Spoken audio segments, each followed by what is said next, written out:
Magandang dilag, puso ko yung nabihag.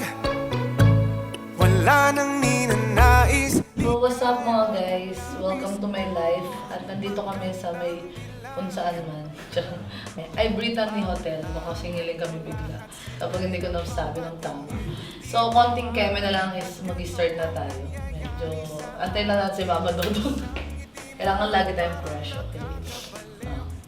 Hindi ko yan. So, nandito kami. May pagganap kami dahil sa Kapuso Profiles. Diba? Papalit kami ng profile pic. Para bang isang tala sa gitna ng kalawakan. Honeymoon talaga to. Prenup to para sa ano. Talaga ako, jowa. Honeymoon pa lang. Wala nang ninanais, ligaya kang labis. Ito very mabait. Kasi may angels akong kasama. Magandang dilag, puso ko'y nahalina. Wala nang ninanais, biyaya ng langit.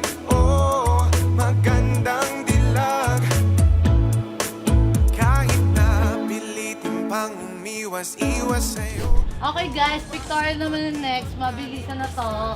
Ang ganda ng place, ang ganda ng mga kasama ko. Maganda kami lahat. Isa ka lang, nag-iisang bituin sa kalangitan ko. Oh, tinatanaw-tanaw kita. Para bang isang tala sa gitna ng kalawakan. Yung bagay itong feeling ko nga pagdating ko dito, feeling ko ako yung may-ari. Kasi yung vibes niya, all black and something white. All black, something gold pala yung akin. Bye. Closing. Yan, maraming salamat kung nagustuhan nyo tong ano na to.